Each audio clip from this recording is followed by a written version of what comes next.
Indies. So today, as I said, we have our third lecture featuring Professor Nigel Nayling from the University of Wales, Trinity St. David. So just give us a couple minutes so that more participants could come into the lecture because we have, how many do we have now? We've been having a lot of people and now we have 58 people. And I know that we've been having like 140 something people. So just give them a couple minutes to get in and we'll start the proceedings. Thank you for coming.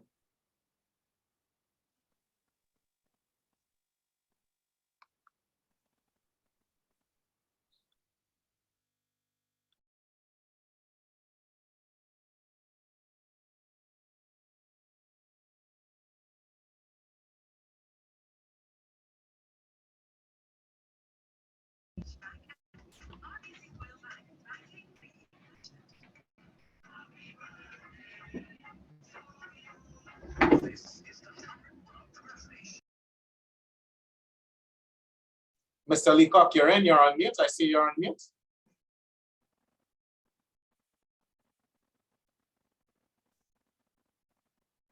Okay.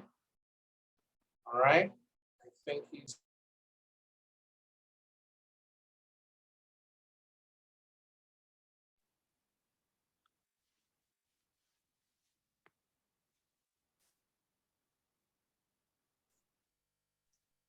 All right, Dr. Guy, I think you can start.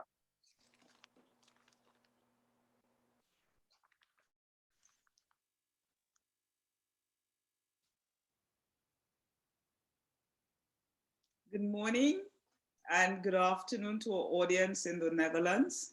I am Dr. Levis Guy Obiako, and I'd like to welcome you to the third lecture in the series From Vlissingen to New Walcheren, the Dutch in the Caribbean. Without further ado, I would like to turn the proceedings over to Mr. George Leacock, who would introduce today's lecturer, Professor Nigel Nayling.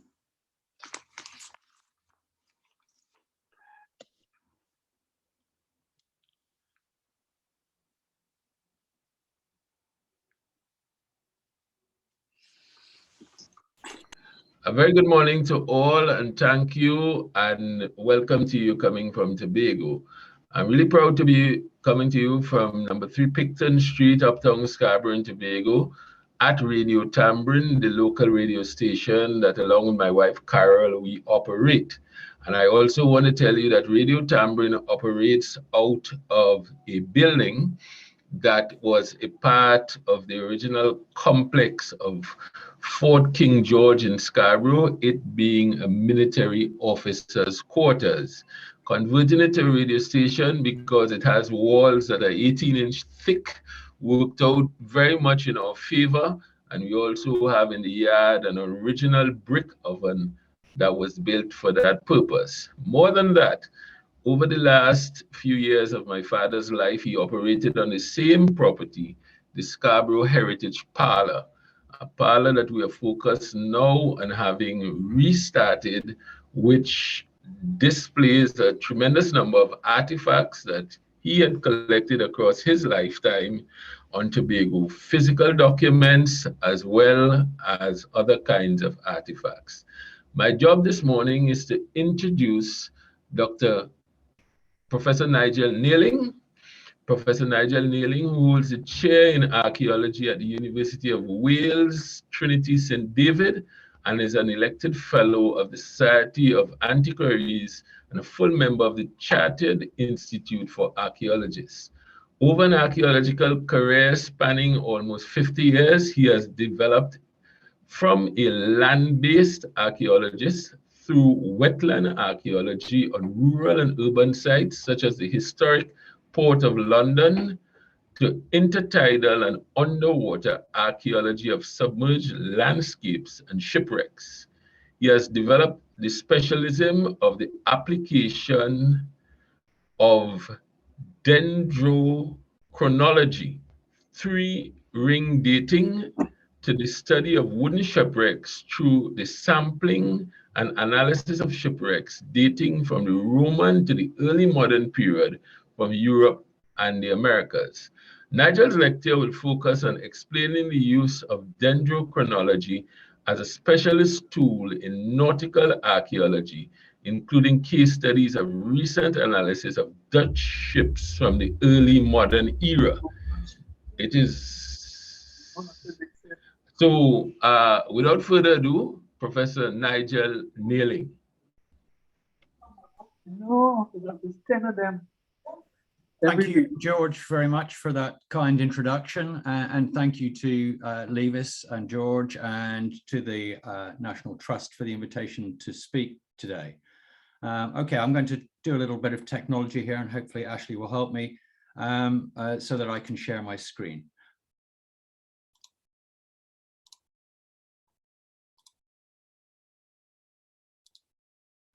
There. Hopefully that's okay, Ashley. Okay, I haven't. Yeah, I failed to Thank you, Ashley. Excellent.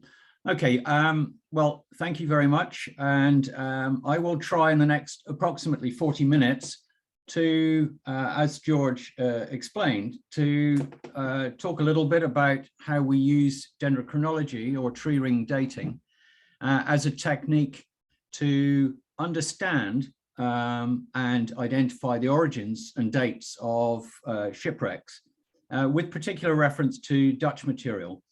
I was intrigued that Dr. Kroom, when he gave his first talk of this lecture series, stressed that one of the extraordinary features of the Dutch Maritime Empire was that it largely lacked the key domestic resources required for the huge number of ships that were built during this period. And as you will see, the tree ring dating offers us opportunities not only to date material, but also to try and identify where it's come from. And this provides us with insight into really quite a complex picture where during this florescence of Dutch empire, there was a huge shipbuilding industry based in the Netherlands, but drawing its timber from around and beyond its own hinterland. And this was essential given that it largely depended upon domestic shipbuilding for its global maritime reach. And rather than developing shipbuilding centers in the Americas, for instance, which was a tactic deployed by, for instance, the Spanish or the English.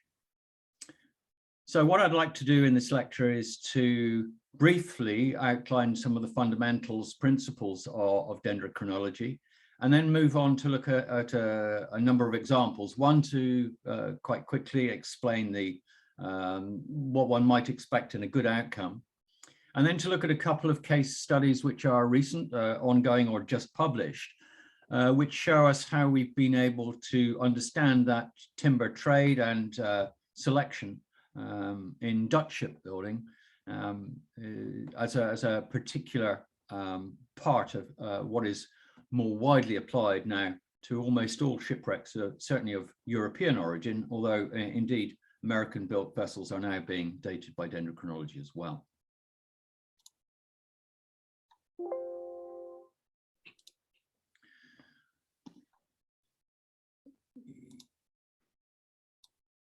Okay, so the first thing we need to do when we look to recover samples for dendrochronological analysis is to recover material in a way which is appropriate to the object involved. In some cases, we're dealing with things like historic buildings or objects which are now in museums, like the top center logboat, which I'll come back to a little later on, where we can use coring devices to recover dry timbers for analysis, and this minimizes the impact on the object.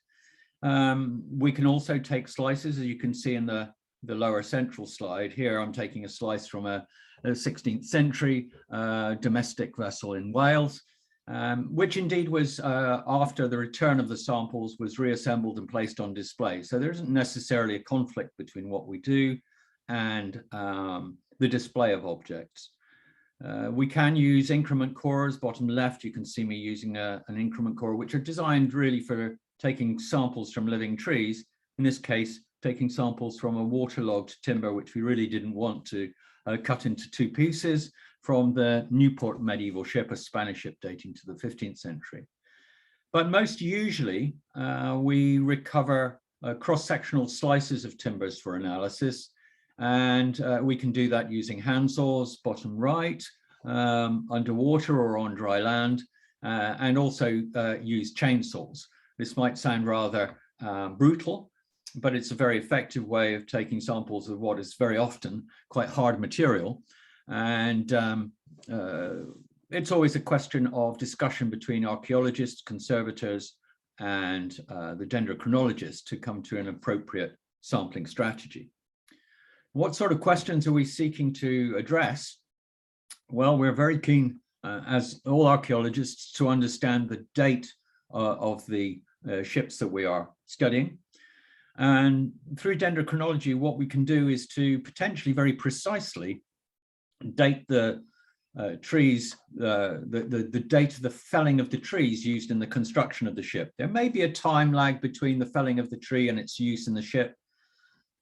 For the sort of periods we're talking about, and certainly in the 17th century, from what we can tell, sustained seasoning of timber before its use was not a widespread practice, although it begins to appear. And there is likely to be time lag, especially when material is being transported to the shipyard and perhaps being stockpiled until sufficient material is available to start a build. The level of precision we can hope for is annual or even seasonal, i.e. we can sometimes date even if a tree has been cut down in the winter or in the early summer of a particular year.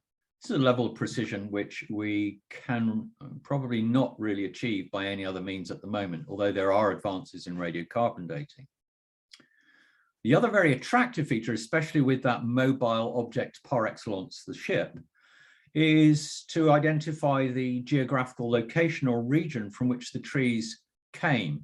This is because climate varies significantly in different parts of the world, even in relatively narrow regions. So for instance, for a British material, I might expect to be able to identify whether it comes from the southeast or the northwest or the southwest or the northeast. There are issues involved in this, and there's a good deal of complexity. One of the things which I'll turn to is certainly one of the things we need are regional chronologies from the areas where the timbers were growing. If we don't have the chronologies, then we're not able to identify that. So I'll turn to the issue about chronology construction a little later on too. If our sampling is more extensive, then we can really begin to answer some additional kind of ecological questions about the nature of forestry practice or forestry management in the area from whence the trees have come, and also how and what has been selected by the shipbuilders for use, with different types of timber potentially being employed for different structural elements, the framing timbers, the planking, interior elements and the like. This requires more extensive sampling, but is increasingly being seen as a desirable use of dendrochronology. If we zoom right in and think a little bit about the nature of wood itself, it's an exceptionally durable material, particularly oak. The central picture shows a cross-section of a piece of oak. And part of the reason for its strength is these porous structures. These are annual rings, one from here to here, one from here to here. And they have a structure that consists of pores or vertical tubes known as vessels, which appear in the spring growth at the beginning of the tree's growth period, and then the summer wood or late wood, which is denser, before the tree goes into dormancy during the winter. Most trees in European climates will be dormant during the winter, and these growth phases result in the production of annual growth rings within the wood. The other feature of oak, which allows us to identify it by eye without use of microscopic examination, are the presence of these very wide, what are known as multi-seriate rays, something you can actually see in a piece of oak if you look at a nice piece of oak furniture. Collectively, the anatomical features of oak, of which there are a number of species which fall into the deciduous oak group and were used probably indiscriminately, we can't differentiate them on anatomical grounds. This combination of wood anatomy makes oak a preferred material for construction. And the majority of cases where we find archaeological ship finds, we will find a mixture of predominantly oaks and pines being used in their construction. If we want to identify non-oak species that are present in a shipwreck, then we will need to take rough small samples, about a 1 centimeter cube, and look at those under high power microscopy to examine their anatomy. The fundamental basis of dendrochronology is the fact that these annual rings vary from year to year, predominantly by measuring their varying widths, with narrow rings in years when the climate is not favorable for tree growth. In a European context, that often means because it's been particularly dry or perhaps been particularly cold. And this means that we're going to have patterns of very similar patterns of narrow and wide rings from trees growing in the same climatic zone at the same period, and allow us to cross-match the ring width series from oak samples against each other. This is the fundamental underlying basis for dendrochronology.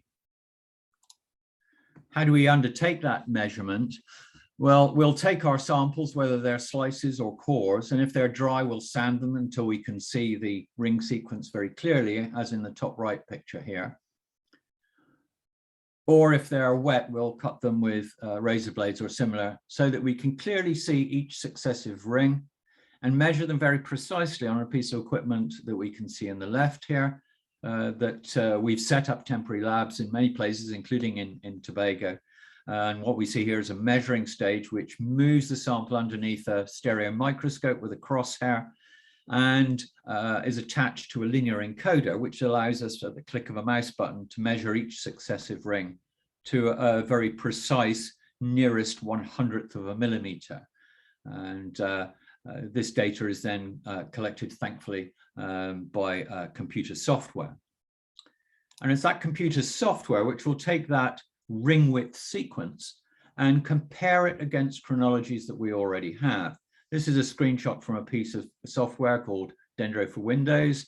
And what it shows is at the top, a gray bar representing graphically the date range of the West Midlands English chronology, against which the sample that I was taking from that logboat in our first slide shows that it, in every possible position, in almost every position, there is a very low correlation, what we call a t-test, with values that are somewhat negative or positive. But there's one value that's right off the screen, an 8.3, and that's in the indicated dating position at AD 1182. This is effectively computer correlation, which we need to confirm by looking at things visually. And here we can see the narrow and wide rings of the ring sequence of the West Midlands chronology and that of our logboat of unknown date below. And I would be looking at this very critically to ensure that the patterns seem to match reasonably well across the full length of the sample. We also look to replicate our results. So I would, in this case, for instance, I would check the correlation and the dating of this tree ring series at the indicated dating position against all of the 79 component site chronologies that have been combined to create this West Midlands chronology. I realize that's a very fast introduction to dendrochronology, but hopefully it gives you at least some of the key concepts. I think we need to go back one. One of the things I've mentioned are these regional chronologies are fundamental. If we want to be able to date material of unknown origin and date, then we need reference chronologies from around the world, from places which is provided timber for shipbuilding. And the picture on the left shows in black dots where we have tree ring chronologies. This is a little bit outdated and we could add some more, I think. But what it does stress is that we have a good deal of data from the North Americas and from Europe, but considerably less, especially from around the equator, where we tend to have trees that don't have dormant periods, don't necessarily form tree rings, and therefore are not particularly suitable for this technique. We construct regional chronologies by starting off with living trees and taking cores from those. Sadly, oak trees don't live for 1,000 or 2,000 years. They generally only live for 200 or 300 years. So then we need to, having measured material where we know the date of the outermost ring, look for successively older material which we can overlap to increase the time depth of our chronology. So we'll be looking at standing buildings, furniture, art objects like panel paintings, and eventually we'll run out of material that survives above ground and need to move towards archaeological material, such as this piece of timber revetment from some sort of harbour site. These have proved immensely useful in extending our chronologies beyond the medieval period into the Roman period and even into the prehistoric period. So we need to build chronologies for all of the areas where we're likely to have been sources of timber for shipbuilding.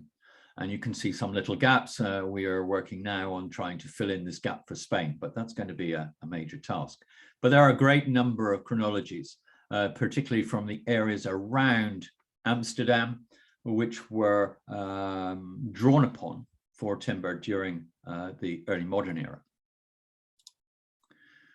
A good early example of the application of dendrochronology came out in 1990 when I was just starting as a dendrochronologist in the Museum of London.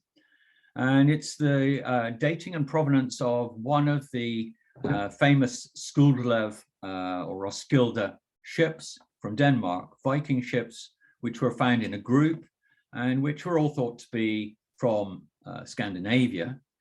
But once dendro dating was undertaken on the conserved material seen here on display in the Viking Ship Museum in Roskilde, we got very precise dating for the construction to AD 1042, with some later repairs with possible British oak.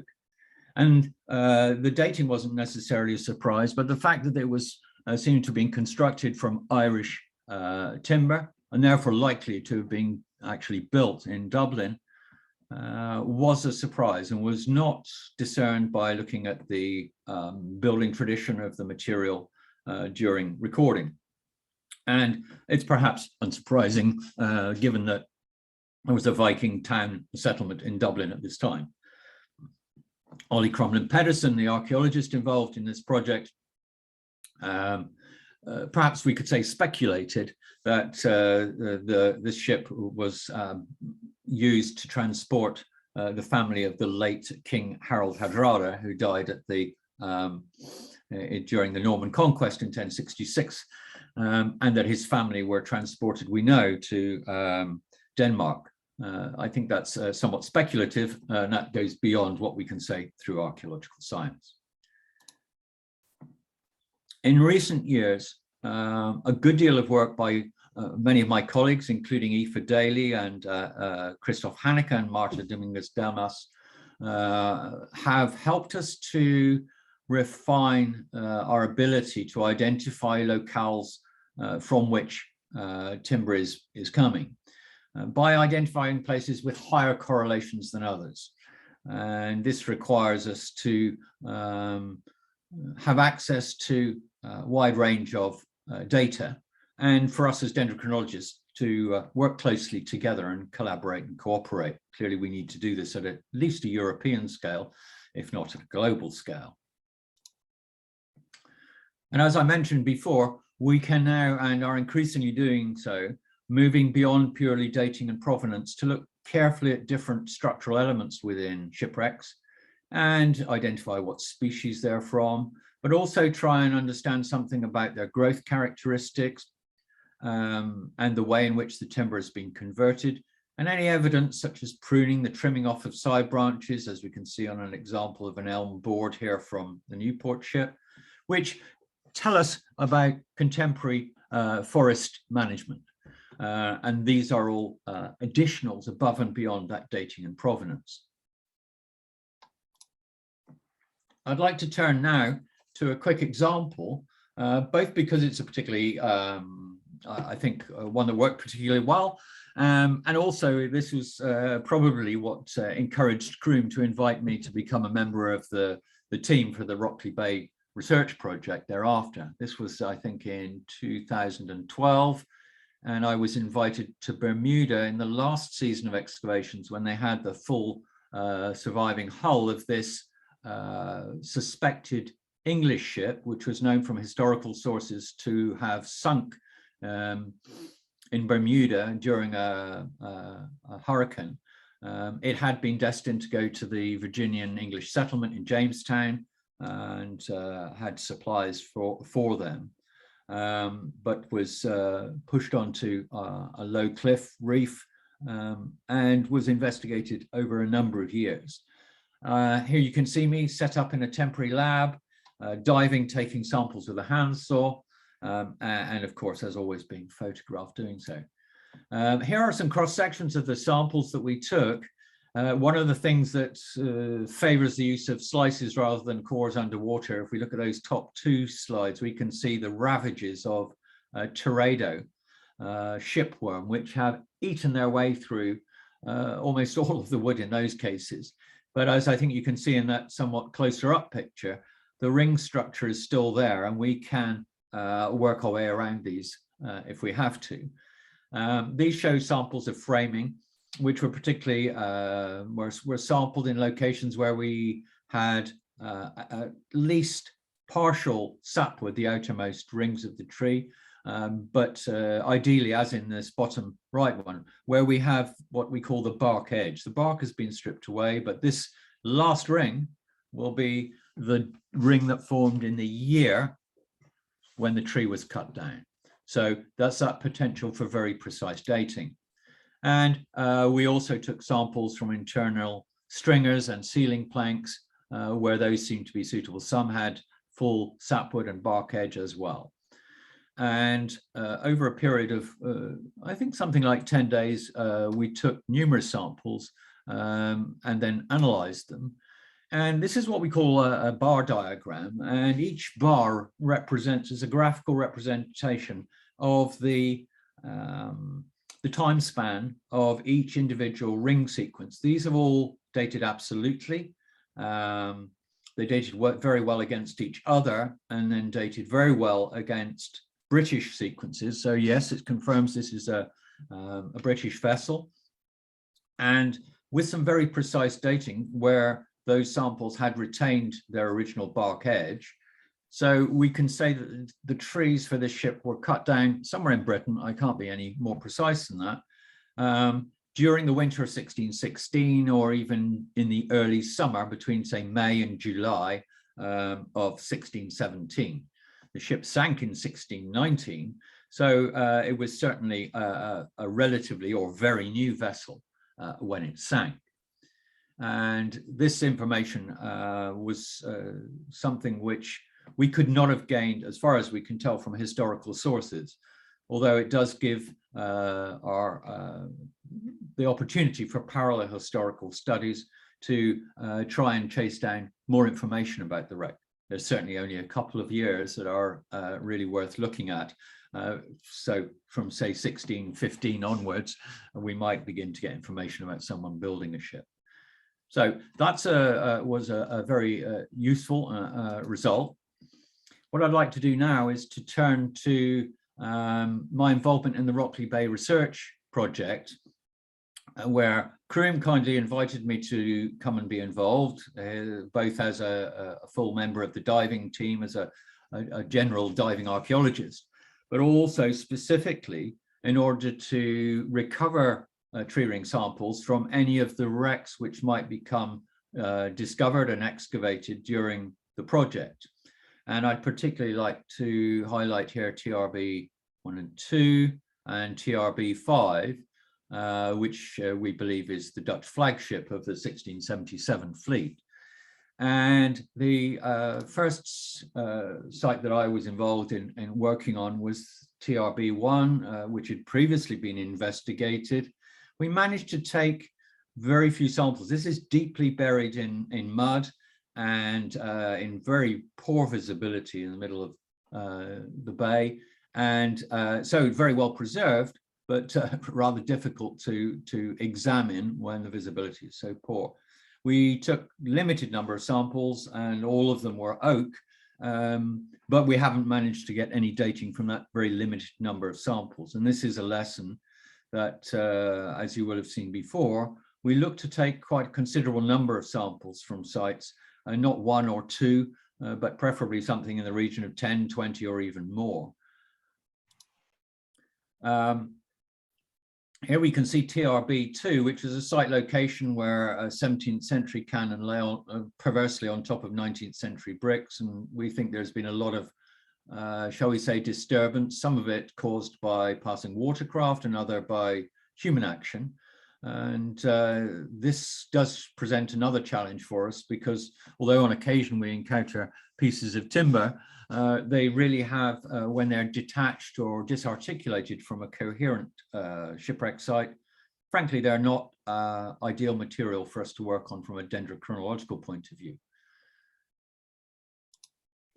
And then turning to TRB5, this large site located almost in the surf zone, where the vessel has almost become welded into the coral reef with a good deal of iron concretions from all of these guns. And we certainly saw no hull remains visible and surviving within the higher area of the coral reef on which the ship was stranded. But within the excavated areas, we did start to find small pieces of timber along with other artifactual material. And those were all oak, and they're perfectly consistent with being parts of the original hull. But they were in very poor condition, only very small pieces, and not suitable for tree ring dating. But it does hint at the possibility that there are sections of hull remains of this ship more deeply buried, perhaps underneath coral reef or deeper areas of ballast. But again, here we had to balance between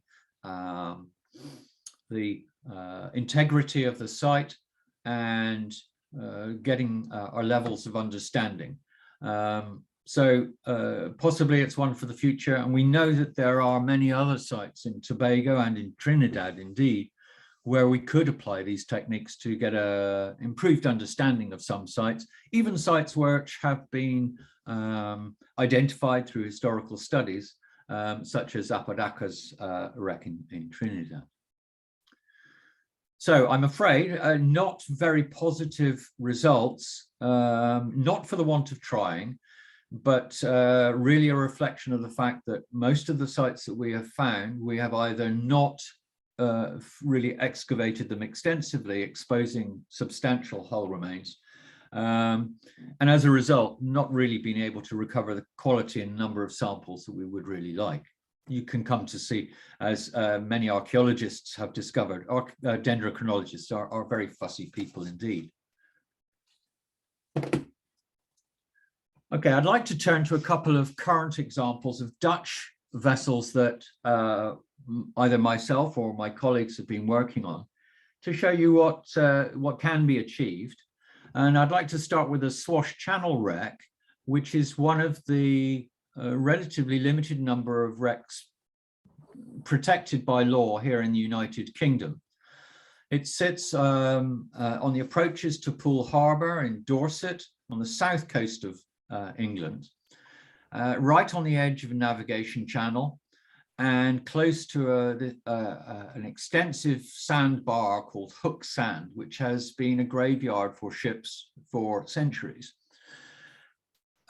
This ship was briefly, I think, observed in the 1990s and rediscovered again in 2005. And I was first asked to visit the site and take a very limited number of samples with a chainsaw.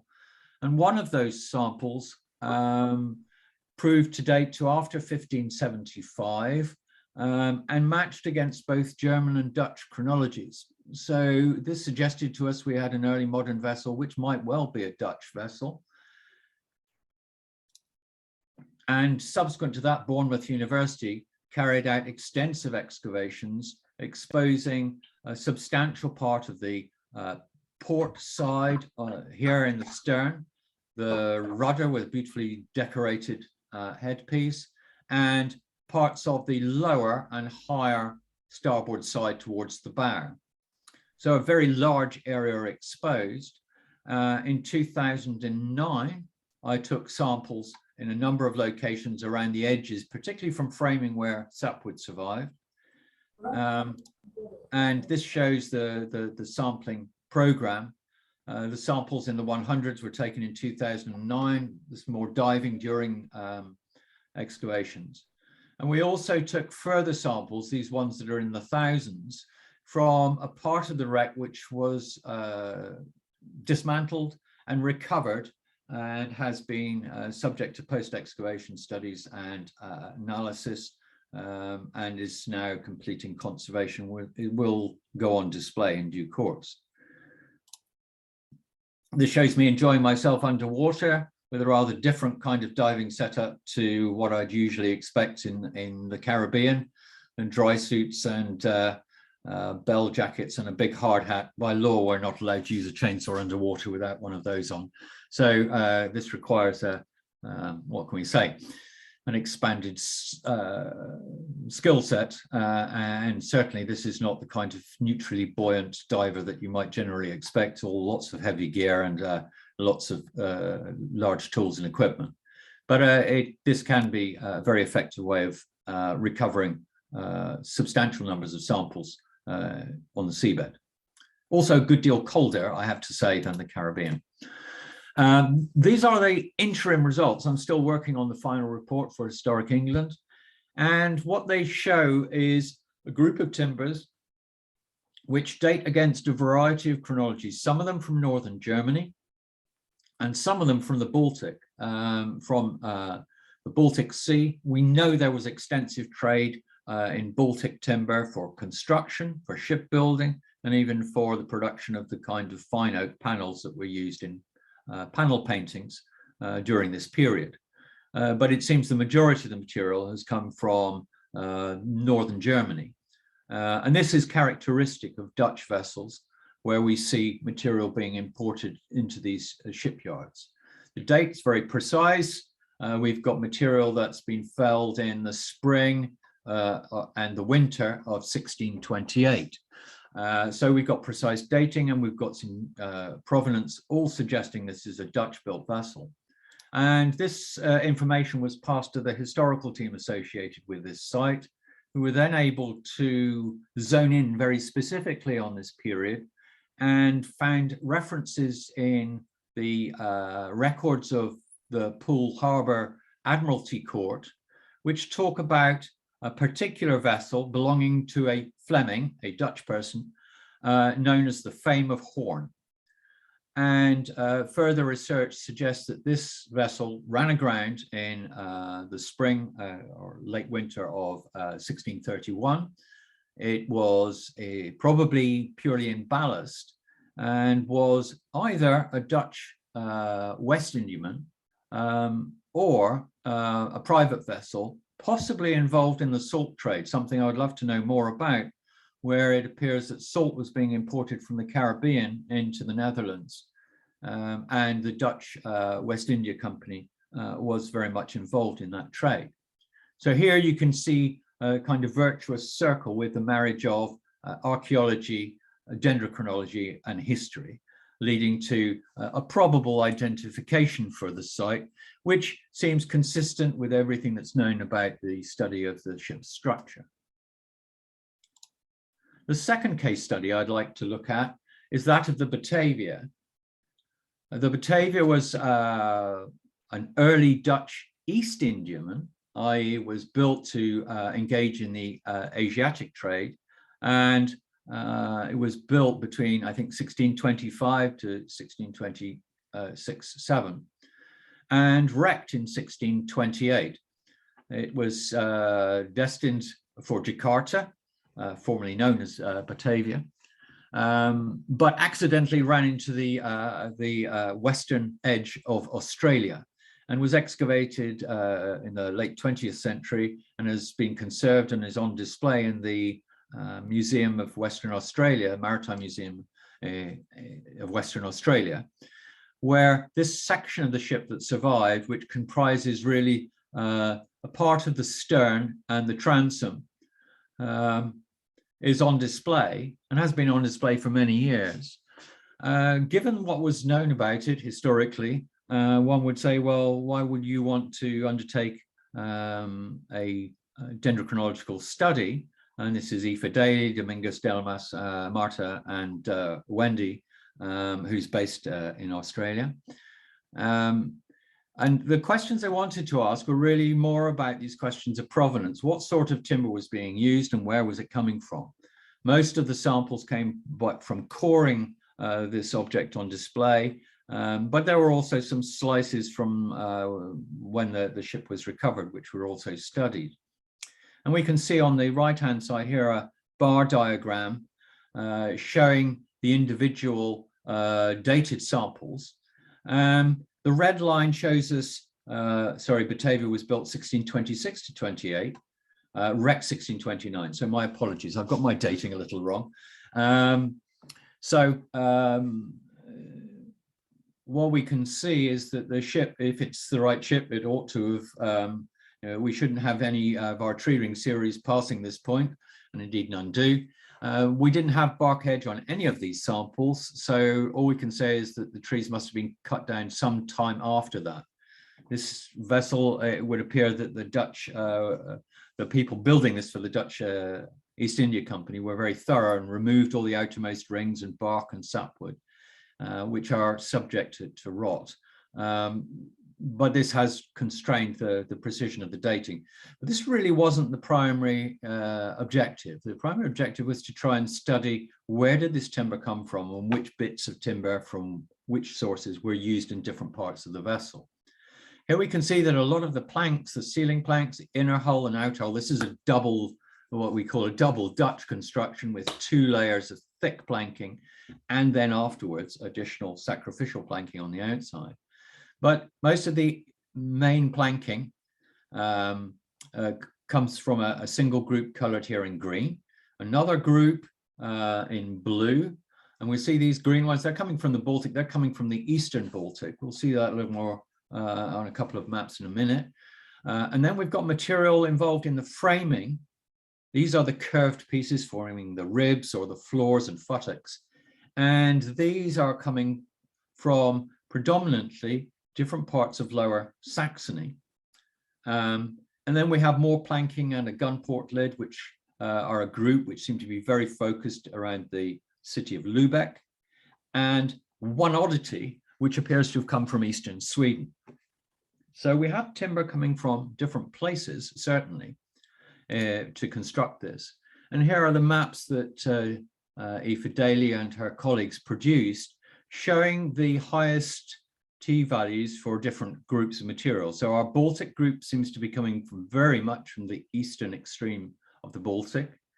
And then we have groups of material from Lubeck here, seems to be very close. And also then we've got our 2 groups from Lower Saxony. The little yellow dot marks the location of the building site of the Batavia.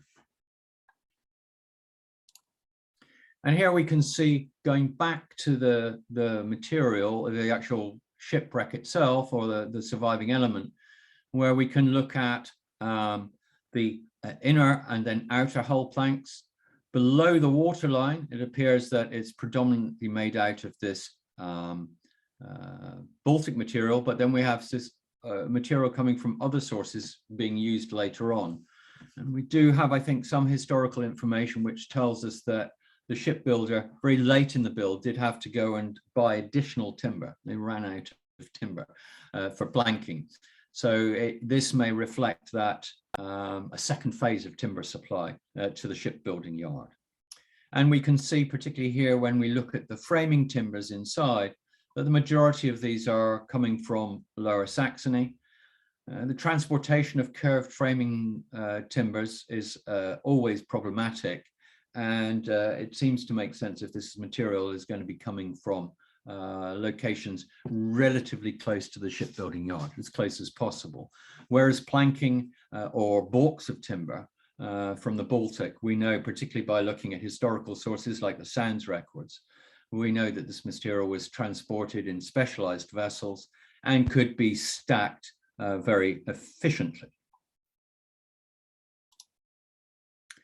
So those are two examples which show us what we can do when we get our sampling strategies right. As we can see, this technique doesn't always work for us.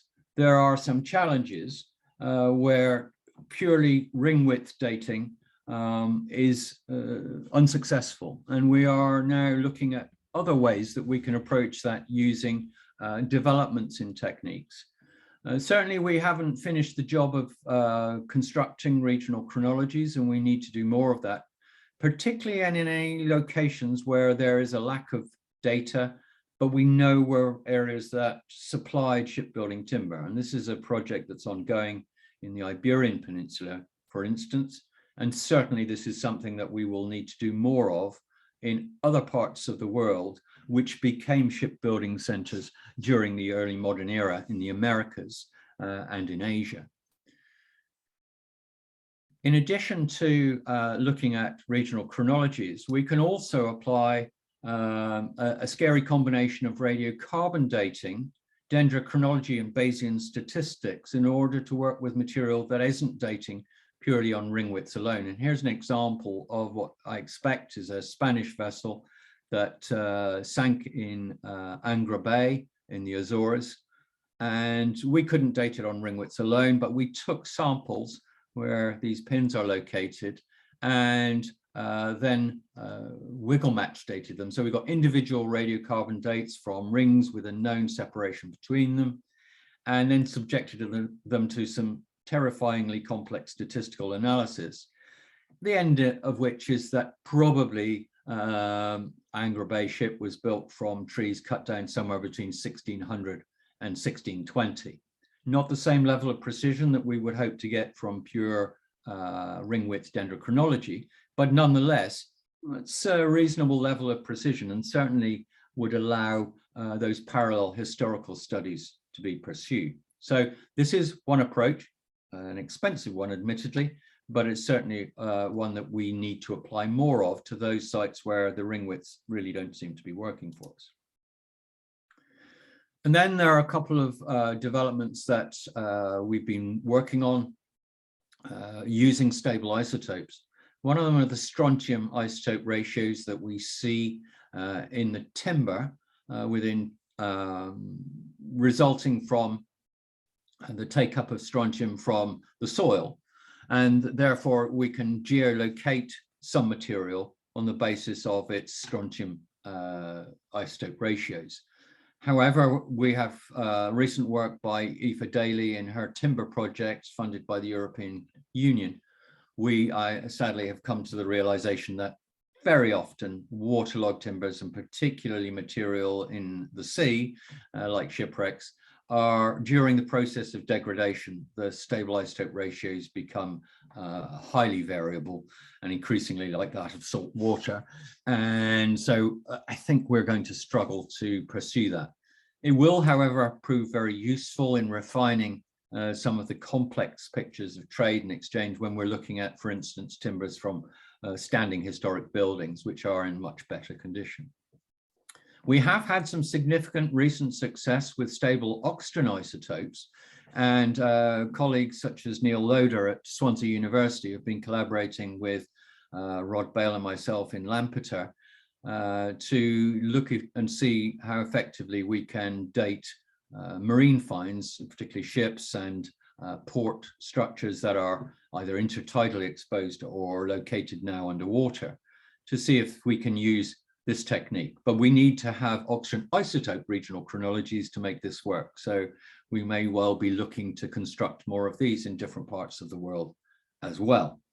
So there are other opportunities which are at the moment very much research-led, but may in the future become options that are available to us in terms of both precision of dating and helping to provenance material, which hasn't worked by ring width dendrochronology alone. I wanted to finish with this slide. I know it's somewhat later than the period that I've been talking about, but 1750 to 1850 apparently. Sorry, 1750 to 1800. I think this is a very clever use of data that was originally collected to study climate change, but shows the routes used from captain's logs of vessels of different nationalities, and shows different trade routes used by different major powers. We could perhaps have France in here as well. I don't know if the data is available. One of the things that this, I think, stresses is the fact that the Dutch were very much involved in trade, perhaps rather more so than the English, into South America and into the Caribbean. We need to think of these as the trade networks in which the Dutch undertook its Asian exercises and its Atlantic and American colonies. But also we should not forget the high amount of trade networks around the Netherlands, into the Baltic and in northern Germany and into Scandinavia, which were essential to provide the core resource materials like iron and timber for the shipbuilding industries, which were focused and continued to be focused in the Netherlands, but which supplied this huge fleet, both mercantile and military, which sustained this expanding Dutch empire. Thank you very much for your attention. And of course, I would be very happy to take any questions. Thank you very much. Thank you so much, Professor Nayling, for that thought-provoking lecture. We went through the basics of dendrochronology and brought us up with some very interesting case studies, including the Rockley Bay in Tobago. So thank you so much. So now we would like to field some questions to Professor Nayling. So I'm seeing a couple of questions so far, but please don't hesitate to put your questions in the chat. Okay, so we have one here. The first one, dendrochronology is very interesting. I heard you mention that equipment is set up in Tobago, where it is housed. Give me one second. Do students have access to see how this equipment, the dendrochronology equipment set up in Tobago, is used? I think that may be a question that Dr. Guy may have an answer for, because I'm not sure if Nigel came back to Tobago recently to know how the equipment is being used. Well, presently I put in the chat that we had a conservatory. I volunteered and I constructed a 4,800 square foot building, and it was set up with a lab, spaces for lectures, a large lecture hall, sleeping quarters for all the divers who came. And this was done in a matter of 4 months. So the sponsorship was from the THA, but to date they have since abandoned sponsorship. So the project is basically functioning with my support, some support from some, really good benefactors. Nothing from the THA, but we are chugging along. So that's where we are. We still have equipment that is stored at my house. So that's where we are right now. Okay, thank you so much. Another question, is it correct to say that no dendrochronology would work without some kind of written record that mentions a date and that can be connected to the sample?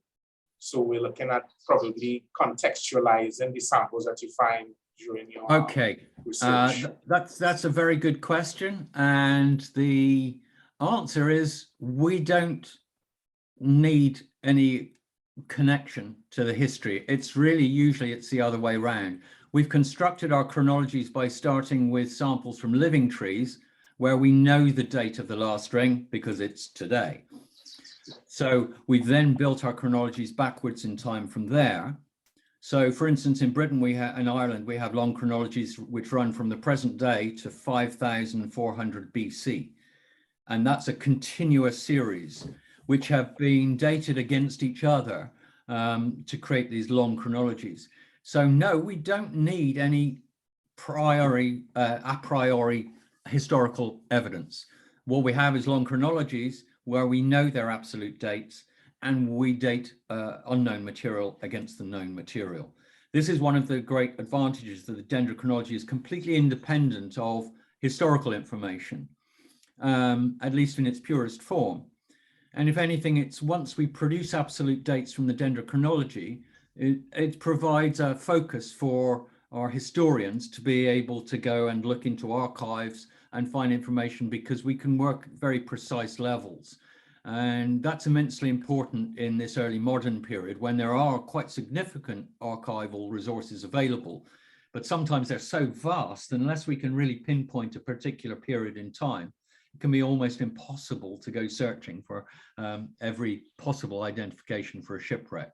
So yes, very important to understand that dendrochronology runs completely independently of history. I would argue, obviously, as an archaeologist and a dendrochronologist, that we are informing history rather than the other way around. My wife, who is a professor of history, would take a different view. Thank you so much for that. Moving on from that, there's an interesting question and something I'm very interested in as well. About Apodaca's wreck Yes. in Port of Spain. And you can correct me if I'm wrong, but I think you did a primary investigation of that wreck. Yes, well, it was a joint venture of myself, Derek Chung. Thank you, Derek, because he really organized things, and the former ambassador from Spain, who we dived together on the site. I knew the site existed, and as part of a project called the 4C Discovery Project, where we were focusing on Iberian wrecks, I was very interested to have a look and see what the present state of that site is. There's just one ship there. I think the shorter version of the long story is that there were, I think, 5 ships in a Spanish, hardly a fleet, but a group of ships which found themselves facing up to over 40 ships from Admiral Anton, and they decided to burn at least one of the ships, and that's we think is the flagship and the one that's represented by the shipwreck, and it sank and it's still there. The sad thing is it looks like it's subjected to, if not continuous, then sporadic looting. There's clear evidence of disturbance on the site. The site's relatively shallow and it's not in an altogether difficult location for diving. And we produced a short report with a few photographs and the like, and it's clearly a site which is suffering, shall we say. There is timber survival of parts of the hull structure. There's a lot of artifactual material and timber surviving. It would be a very, very interesting ship to investigate more. But as we all know, setting up the sort of program to carry out a significant kind of exercise like that is not easy. But it remains, it sits slightly heavily on my heart as a site which I think it deserves greater protection. It deserves further study. And certainly, I remember coming back from Trinidad to Tobago on the ferry with Derek and thinking the other thing that we need, as we need, not just for that site, but all of these shipwreck sites in the Caribbean, is we need centers like the center that Levis had developed and which is still there in stasis, as it were. But there's these kind of locations where we can bring material, undertake study, conservation and the like, which are desperately required, not just in Trinidad and Tobago, but throughout the Caribbean.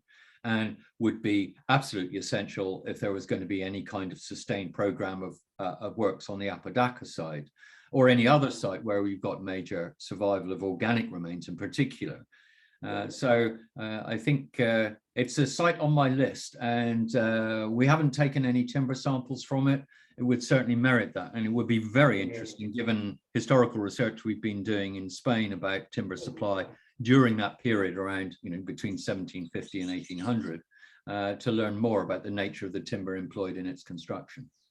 Yes, and as a historical archaeologist as well, I would say that this shipwreck in particular is very important in the history of Trinidad and Tobago, because this battle, or well, not really much of a battle, but marked the beginning of British hegemony on the island of Trinidad. Absolutely. With the capitulation in 1797. So it's very important for us to probably learn more about this wreck, in my estimation.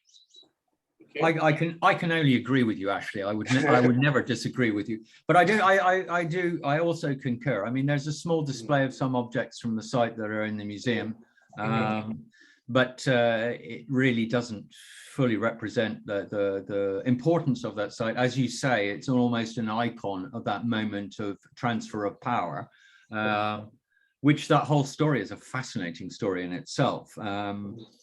And from the limited historical research that I've done, this is a moment when we get a kind of a level of clarity about what's happening at that moment in time, with a great deal of attention to a series of rather unusual events. And indeed, I think there are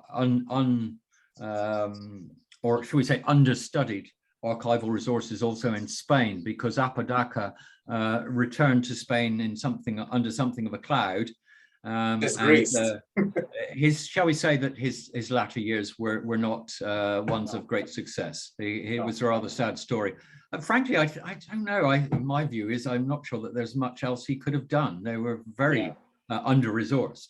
But as you say, I think this is the site and the story is a key narrative in the history for Trinidad and Tobago.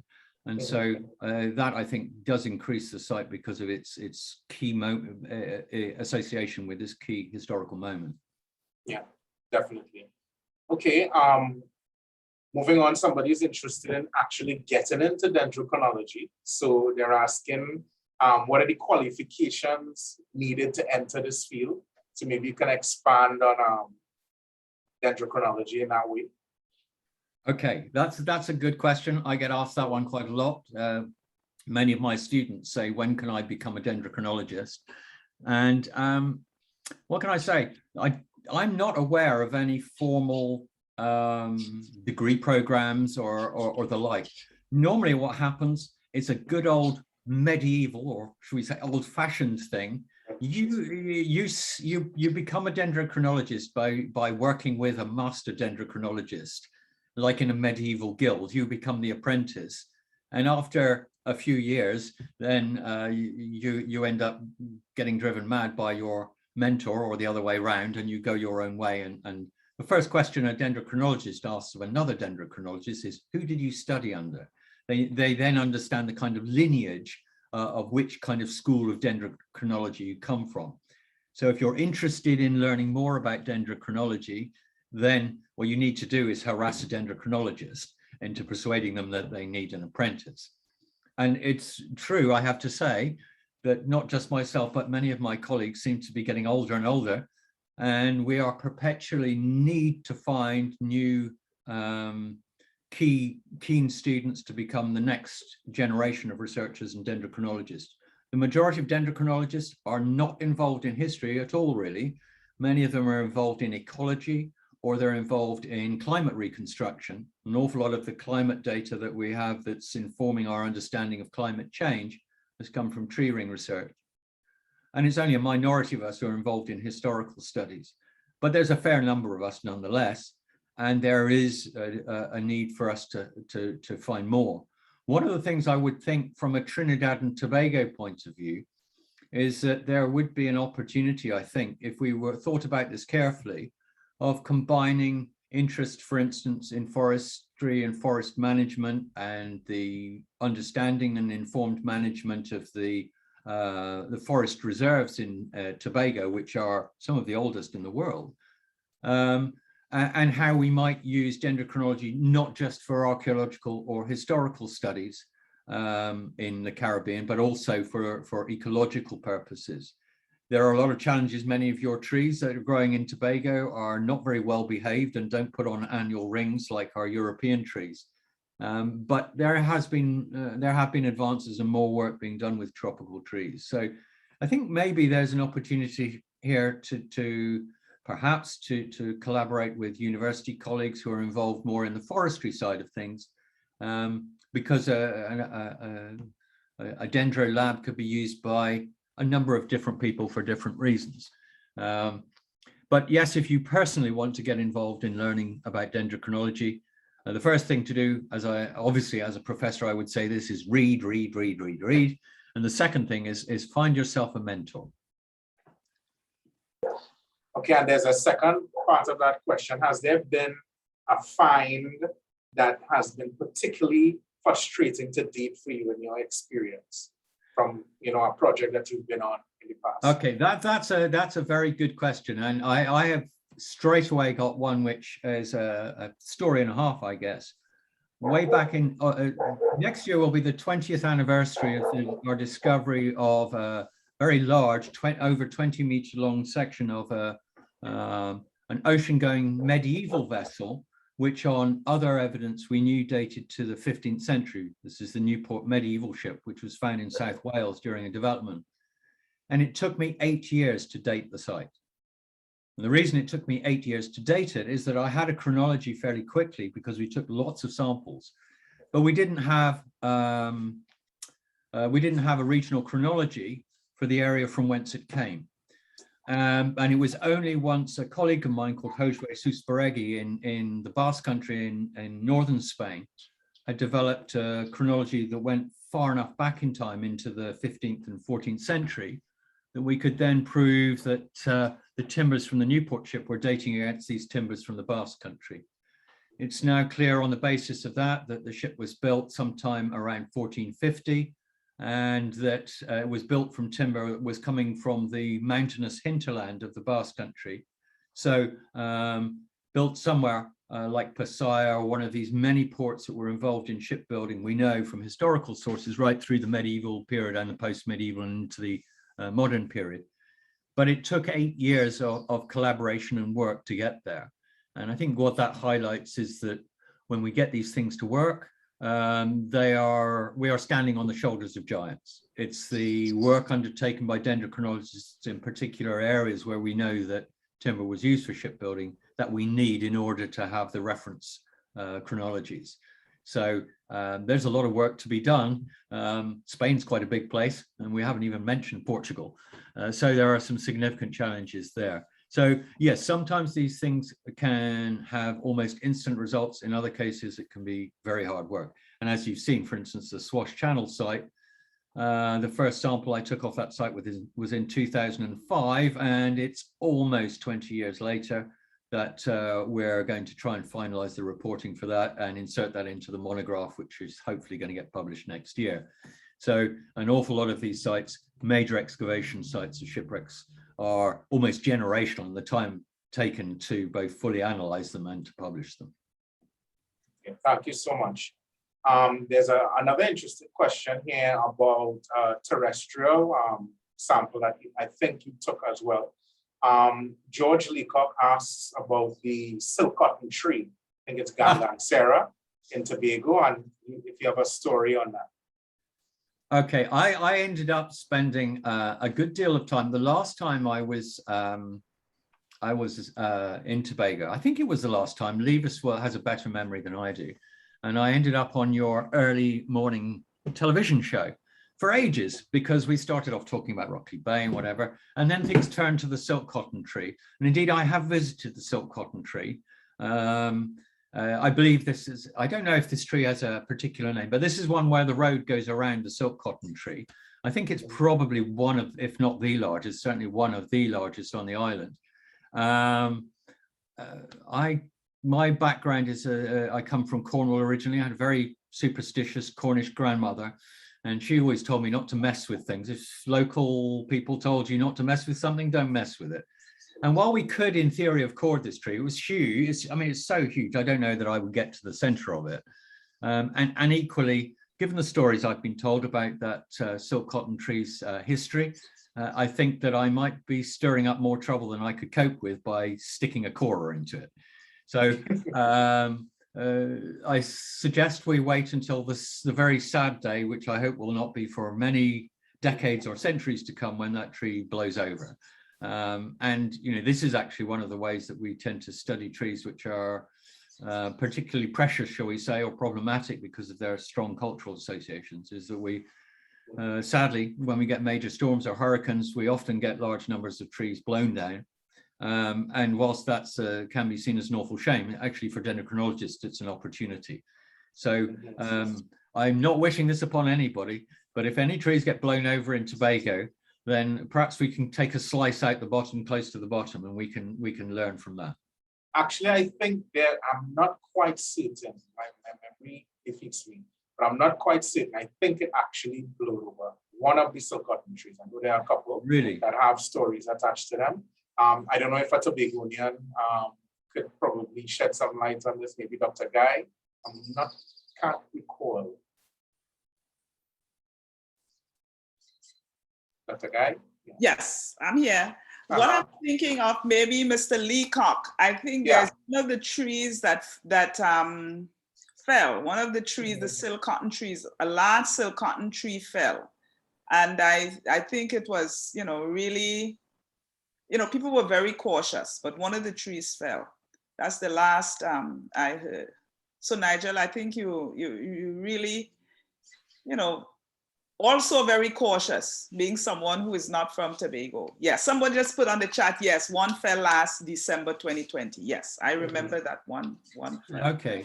Obviously, I wouldn't want to do anything that would cause offense, and certainly nothing that's going to get me into trouble with the spirit world.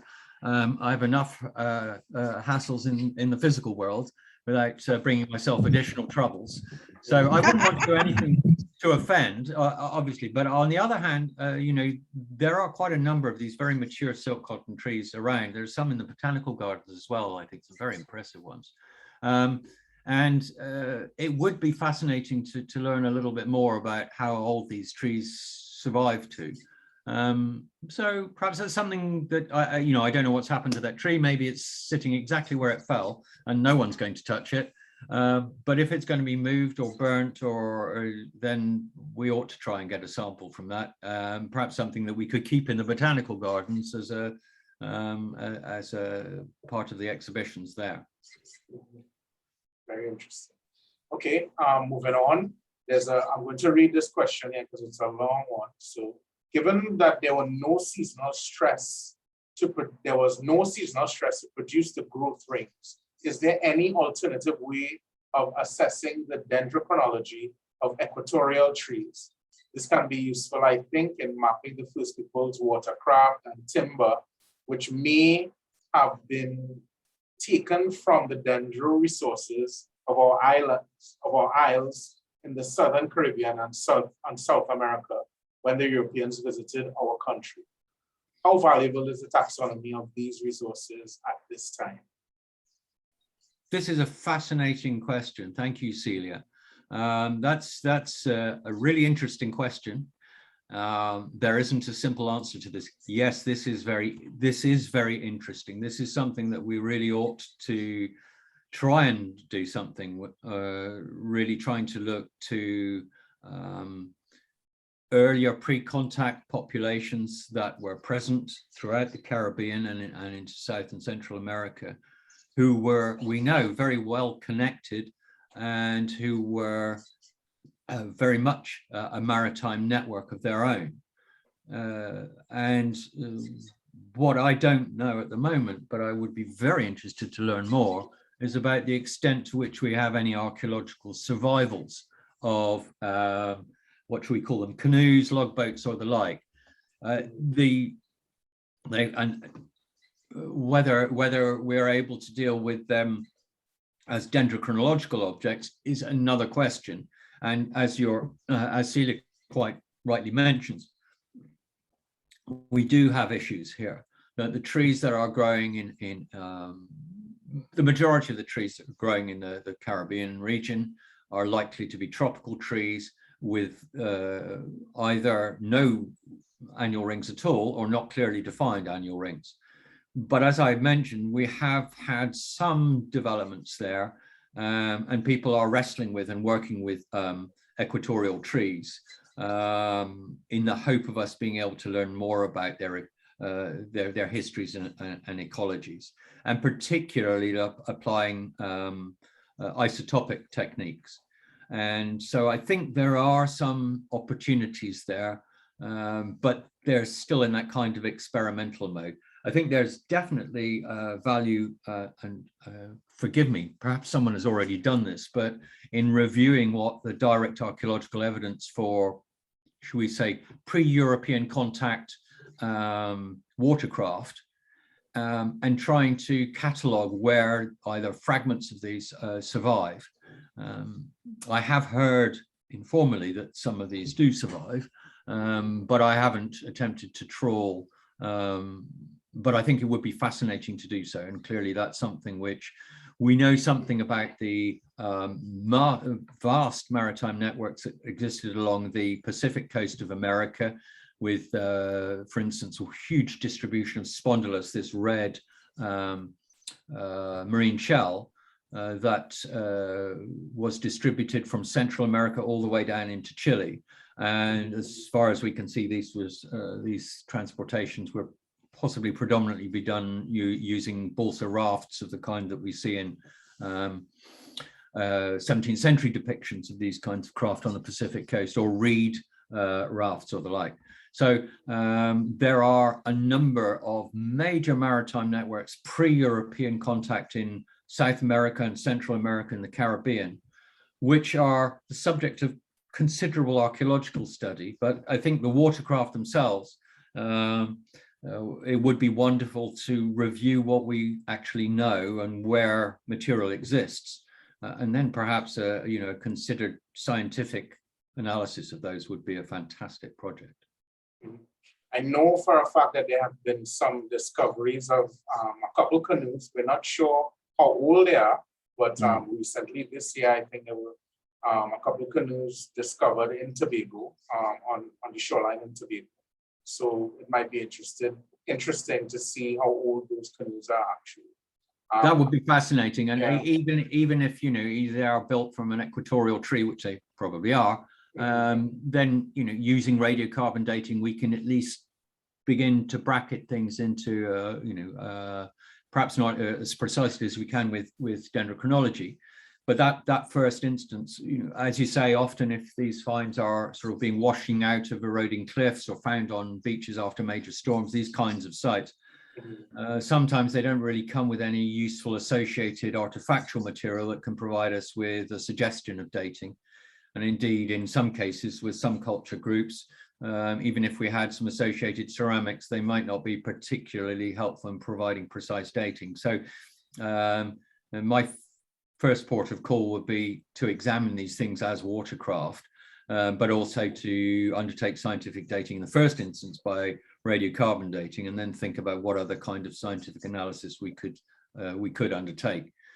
I have to say, the identification of tropical trees is something which terrifies me. There are very complex things to look at from their wood anatomy point of view.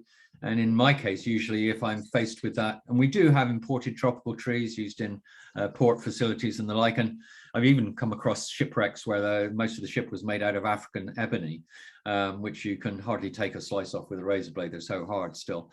And I send those off to a colleague of mine, Peter Gasson, in Kew, the Jodrell Laboratory in Kew, Royal Gardens, because they have that's where I learned how to do wood identification, and they have a global wood museum of authenticated blocks of trees that have come from all over the world, and a huge collection of reference thin sections. So they're my experts to go to deal with that.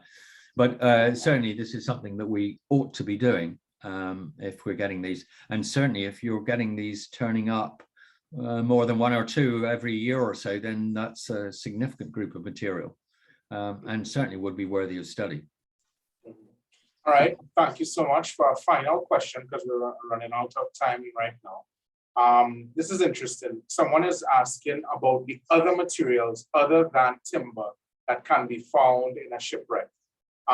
Maybe you can shed light on how these materials like iron and other things are dated. Well, we could have an endless shopping list almost. I think as parts of the ship itself, if we just hive off the cargo for a second, then in terms of looking at the hull remains and how we can study them, the timber is a major component, obviously, but there are other components here, and the fasteners and the materials that they're made from. We have more recently started having advances in analyzing iron and being able, through particularly trace elements, to perhaps identify sources. The same goes for different types of bronzes. And remember that we start seeing the use of things like copper sheeting on these Dutch vessels in the 17th century, and the use of mixed alloy fasteners like copper alloys and bronze alloys, and later Muntz metals and the like. So there's a good deal of analytical work we can do with metallurgy of the fastenings used in the ship's construction. Also, very often, there will be organic material that we would call caulking that's placed between the planking to make a waterproof join. And also, and this is the case in both of the Dutch vessels that we looked at today, applied to the outside of the planking as a sandwich of horrible stuff, sometimes with ground glass and all sorts of things in it, and then a layer of what's known as sacrificial planking on the outside to create a barrier through which one hopes that teredo, the shipworm, won't penetrate. And during the 17th century, the Dutch and pretty much everybody else was experimenting and trying to find ways to protect the ships that they were sending into tropical waters where the teredo are much more active. And again, combinations of isotopic studies can tell us about the sources of the tars used in those kinds of caulkings, and the plant or animal material contained within that tar can also be looked at from a plant macrofossil point of view. That can be helpful. And even we can look for pollen grains surviving in the caulking, which may hint at the location from which where the ship was being built, because we think this is pollen that's being captured in the tar as it's being applied. So that's proved useful in a number of cases in Europe. So those are just a couple of possibilities. We can look at other materials like paints and that are applied, or other kinds of preservatives or waterproofings.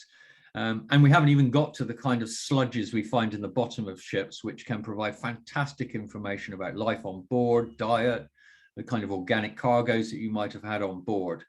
So particularly where we have organic survival, these are going to be the places where we can find a whole extra level of information through a whole range of archaeological paleosciences. And many of those are now being revolutionized. I always would suggest that ancient DNA and shipwrecks are challenging, given the fact that the degradation of ancient DNA in marine environments is problematic. But a lot of these new bioarchaeologies are things that we would look to apply to organic survival in particular. And it's those where we're seeing the most significant scientific advances in recent years. Thank you so much. I'll now hand over to Dr. Guy to end the proceedings today, but thank you so much for answering these questions. I know you've sparked a lot of debate in the minds of all our participants here, especially on those canoes. Maybe we could speak about those canoes later on. And one other thing, maybe you can put your email address in the chat so people, maybe if they have other questions, you can forward them on. That's a good idea. That's a very good, and thank you, Ashley, for being the chair par excellence, and organizing everything and making it happen. It looks like everything, the technology, you are a master, quite clearly. Thank you so much. Okay, Dr. Guy, over to you. Yes, I would like to say thank you on behalf of the Rockley Bay Research Project, the Embassy of the Kingdom of the Netherlands, and also the National Historic Trust of Trinidad and Tobago. I would like to thank Nigel specifically for his work in Tobago with the project. And also his extension, he extended himself to the students in Tobago, where you had students from the Bishop's High School, the Signal Hill Signal Hill Senior Secondary, participating in, a dialogue with him. My goal in this whole project for the Scarborough Harbor project is for the children of Trinidad and Tobago, so that they can have an understanding and opportunity to go into different professions. For example, Dendrochronology. Ashley Morris, Ashley, our moderator, commentator par excellence, was one of the first students who came to Tobago with a diving project with Croom. And here he is now as a PhD candidate at the University of Leiden. These are the things I am hoping to instill, impart, and share with the people of Tobago and by extension, Trinidad. I would also like to thank Croom, Professor Bachvarov and his team who came to Tobago and gave selflessly. Because of the structure of the building that we put up on the port, we have a lecture hall, so students are able to come in for lectures. So again, Nigel, I say thank you. And I would just like to have, to let you know about the next lecture next week is by Professor Eric Odegaard. He's from the University of Leiden, a young man who is from the Institute of Social History. And his topic would be the Rockley Bay campaign from 1676 to 1677. I also saw a lot of professors who would be participating have tuned in. I see Jan de Vries. He would do the Binkus, Jacob Binkus. He would do a lecture. He is the captain of the ship in the battle 1677. I saw Eric Odegaard and some other professors who tune in. Professor Ari Beaumont, he tunes in sometimes. And I also see many of the supporters from Trinidad and Tobago from the Historic Trust, and also Tobagonians from far and wide, like Mr. Patrick Caesar, Miss Judy Louie, Lana Drysdale. These are some of the people when I'm down and I'm not getting funding, these are the people I go to, and they console me, saying that it will not fail, you just have to keep trying. Joaquin Clinton Clemens, these are all the people who are my supporters, my classmates. George Leacock, he has been a childhood friend, Patrick Caesar and the others. So I say to you, thank you. Thank you for all the support, and I will continue to do this so that the young people can be exposed to the different professions. Again, I say thank you and have a lovely weekend.